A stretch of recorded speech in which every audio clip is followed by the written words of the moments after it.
Hi folks, tonight I'm going to talk about fitness trackers.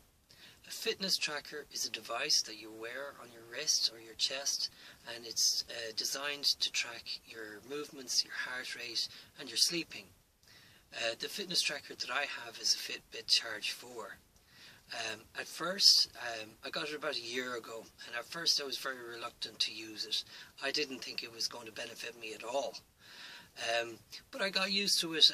You have to connect it to your mobile phone and upload the data onto Fitbit.com, and the whole side of it, is it going to be used against me later on? I don't know.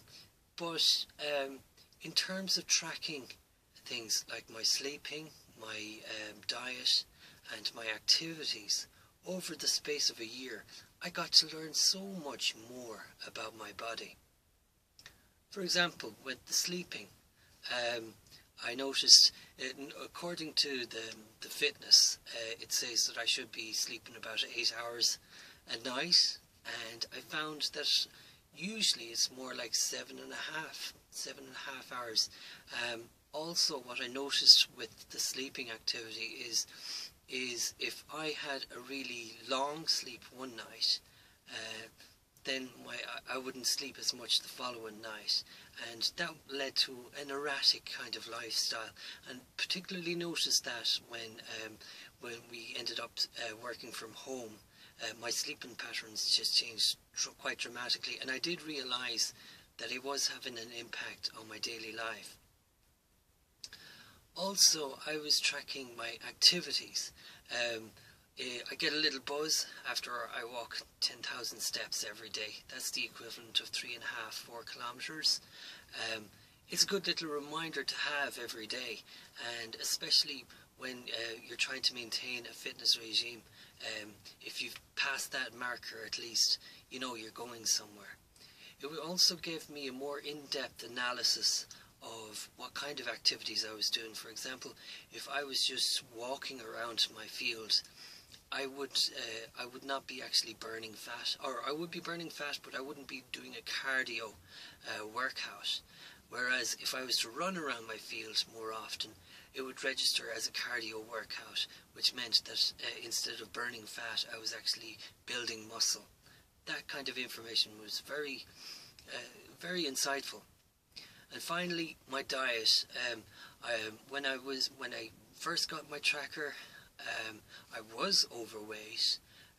So when I input my weight and I started tracking all the different calories that I was taking in, and also the calories that I was burning off as well at the end of the day, I could see whether I was gaining more weight or losing more weight just by counting the calories. It's vitally important to know a lot more about your body. When you look at the books, they can only give you rough guidelines, but by taking a more intimate look at your lifestyle, you'll find that there are places where you can benefit from or improve from. Historically, there's a dark past to the whole side of counting calories. Shortly after the Nazis took over Europe in the first few years of the war, the first thing that they did was they took over the granaries, the creameries, the food storehouses basically. And what they did was they started rationing out the food.